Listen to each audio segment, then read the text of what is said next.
Monsieur le maire, vous aviez dit il y a 2 ans aux Français que vous alliez tenir le budget à l'euro près.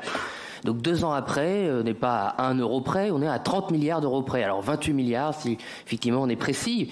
Mais vous êtes toujours serein et vous êtes satisfait de vous et de votre bilan au bout de ces temps. J'avoue avoir du mal à trouver mes mots, de rester calme face une fois de plus à une telle autosatisfaction. J'en peine à trouver effectivement mes mots face à un tel désastre budgétaire. Là, vous dites la France ne doit pas être lanterne rouge, mais la France est lanterne rouge. Vous n'avez plus aucune excuse pour laisser cette situation budgétaire. Mais vous êtes content de vous et vous continuez. Et j'avais l'impression, pour ne pas pleurer, je préfère rire, de voir au pays de l'or noir, Tintin, Dupont et Dupont perdus dans le désert sur leur Jeep, qui passent leur temps à faire le tour sur eux-mêmes. Ils sont perdus dans le désert, ils font le tour sur eux-mêmes, ils reviennent sur leurs traces, ils ne cessent de revenir sur leurs traces et ils pensent être sur la bonne route. Et non seulement ils pensent être sur la bonne route, mais ils font la leçon en pensant l'être. Et à un moment, ils voient un mirage, ils pensent être arrivés à destination, ils plongent et non, ils n'ont à manger que du sable. Et donc au bout de 7 ans, monsieur le maire, vous n'avez à proposer aux Français que du sable.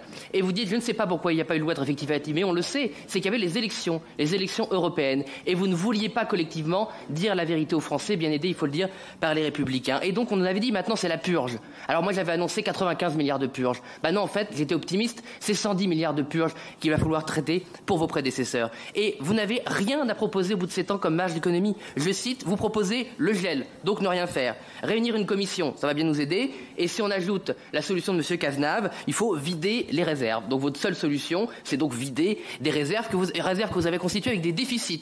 Donc oui, pour lutter contre le déficit, visons les réserves constituées avec les déficits précédents. Donc finalement, au bout de 7 ans de gestion calamiteuse de l'État, mais rajoutons 50 ans de déficit, puisqu'en fait, rappelons-le, 50 ans de déficit de l'État, vous n'avez pas la moindre mesure d'économie structurelle à proposer aux Français, à part, on le verra dans un mois, augmenter les impôts, évidemment. Merci.